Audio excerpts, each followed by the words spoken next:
The autumn rain drummed against the tall windows of the Richter mansion, each drop creating tiny rivers that raced down the glass. Inside, 10-year-old Emma Richter sat perfectly still in the parlor, her small hands folded in her lap. The dark fabric of her dress made her pale skin seem almost luminous in the dim light of the oil lamps. Emma's governess, Miss Catherine, had stepped away to fetch tea, leaving Emma alone with her thoughts. The house felt different today, quieter somehow, as if the very walls were holding their breath. Emma knew why. Today was the day the men from the university would come to see her again. For 3 months now, ever since the incident at the church social, people had been talking about Emma Richter. They whispered in the marketplace, behind gloved hands at tea parties, and in hushed tones after Sunday service. The little Richter girl, they said, was not quite normal. There was something peculiar about her, something that made grown men shift uncomfortably and mothers pull their children a little closer. Emma understood their fear, even if she couldn't explain it. She had always been different, had always known things she shouldn't know, seen things that others missed. But it wasn't until that September evening at the church social that her differences had become impossible to ignore. The memory came back to her now, clear as the rain on the window. She had been standing near the refreshment table, watching the adults dance, when old Mr. Henderson had approached her. He was the town's most prominent businessman, a man known for his sharp wit and even sharper tongue. "Well, little Emma," he had said, crouching down to her level with a patronizing smile, "I hear you're quite the clever girl. Tell me, what do you think of my new business venture?" Emma had looked at him with her large dark eyes, studying his face in that careful way she had. And then, without thinking, she had spoken the words that would change everything. "Your cotton mill will burn down next Thursday," she had said simply. "The fire will start in the storage room at 2:30 in the afternoon. You should move the workers to safety." Mr. Henderson had laughed, a harsh sound that drew the attention of nearby adults. "What an imagination you have, child," he had said. But Emma had seen something flicker in his eyes, uncertainty, fear. The following Thursday, at exactly 2:30 in the afternoon, Henderson's cotton mill had indeed caught fire. The building had burned to the ground, but thanks to Emma's warning, which Mr. Henderson had reluctantly heeded, not a single worker had been harmed. Word of Emma's prediction spread quickly through their small Connecticut town. Some called it coincidence. Others whispered darker words: witchcraft, devil's work. But Dr. Samuel Morrison, a professor of natural philosophy from Yale University, had a different theory. He believed Emma might be an example of what he called extraordinary mental capacity, a scientific phenomenon that could be studied and understood.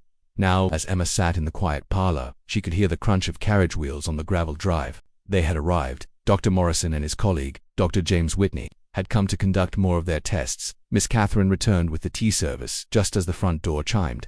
Emma's father, Thomas Richter, a kind but worried man, greeted the visitors in the foyer. Their voices carried through the house, mixing with the sound of the rain. "Good afternoon, gentlemen," Thomas said, his voice strained with the weight of months of scrutiny. "Emma is waiting in the parlor."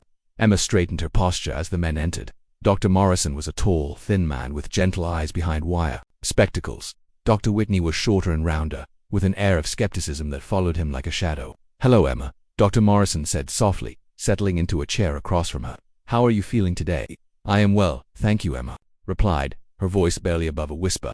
She had learned to be cautious with her words around the doctors. They wrote down everything she said, studying her responses like specimens under a microscope. Dr. Whitney opened his leather satchel and withdrew several objects: a wooden box, a set of playing cards, and a small brass compass. These were the tools of their trade, instruments designed to test what they called her unusual perceptive abilities. "We'd like to try something a bit different today," Dr. Morrison explained. "Instead of predicting future events, we'd like to see if you can tell us about things happening right now, but far away." Emma nodded, though a familiar heaviness settled in her chest. She didn't enjoy these sessions. The visions came to her, unbidden, like whispers, in a language she was still learning to understand. But she had learned that cooperation made things easier for everyone, especially her father. Dr. Whitney placed the brass compass on the small table between them. "Can you tell me which direction this compass is pointing?" Emma looked at the compass, but her attention drifted beyond it, beyond the room, beyond the house itself. Her vision seemed to expand, as if she were floating above the world, seeing it from a great height. "Northeast," she said quietly. "But there's something else." Dr. Morrison leaned forward, his pen poised over his notebook. "What do you see, Emma?" "There's a train," Emma said, her voice taking on a distant quality. "It stopped on the tracks about 12 miles from here. The passengers are waiting. One of the wheels broke, and they're trying to fix it. There's a little boy crying because he's hungry, and his mother is singing to him." The two doctors exchanged glances. Dr. Whitney consulted his pocket watch. "What time did this happen?" "It's happening now," Emma said, blinking as her vision returned to the present moment. "The wheel broke about 20 minutes ago." Dr. Morrison made careful notes while Dr. Whitney stood and walked to the window, as if he might somehow see the distant train through the rain. Neither man spoke for several minutes. Finally, Dr. Morrison set down his pen and looked at Emma with an expression she couldn't quite read. It wasn't fear, as she had grown accustomed to seeing. It wasn't skepticism, like Dr. Whitney's usual look. It was something else entirely. "Emma," he said gently, "I want you to know that what you can do, it's not something to be ashamed of. You have a gift that we don't fully understand yet, but that doesn't make it wrong or frightening."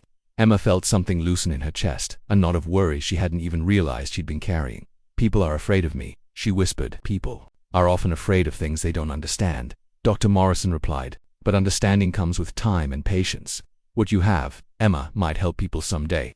You warned Mr. Henderson about the fire, and because of that, many people went home safely to their families that night, for the first time in months." Emma smiled. It was a small smile, tentative and fragile, but genuine. "I don't want to frighten people," she said. "I only want to help." Dr. Whitney, who had been silent during this exchange, suddenly spoke up. "Dr. Morrison, we should send word to check on that train, if the child is correct about the timing, ... Dr. Morrison nodded and turned back to Emma. "Would that be all right with you, Emma, if we verify what you've told us?" Emma nodded, understanding that this was important somehow. These men, unlike the whispered voices in town, wanted to understand rather than condemn. They saw her gift not as something dark and frightening, but as a mystery worth solving. As the afternoon wore on, word came back from a rider sent to investigate. A train had indeed broken down exactly as Emma had described, at precisely the time she had specified. The details matched perfectly, down to the crying child and his mother's lullaby. When the doctors prepared to leave, Dr. Morrison knelt beside Emma's chair. "We'd like to continue working with you, if you're willing. Not to prove or disprove anything, but to help you understand your abilities better. Would you like that?" Emma looked at her father, who stood in the doorway with tears in his eyes. For the first time in months, he looked proud instead of worried. She looked back at Dr. Morrison and nodded. "Yes," she said softly. "I would like that very much." As the carriage pulled away, Emma remained at the window, watching the rain. The whispers would continue, she knew. Some people would always be afraid of what they couldn't understand, but now she had allies in her corner, people who saw her gift as something valuable rather than something to fear. The girl science couldn't explain had found scientists willing to try.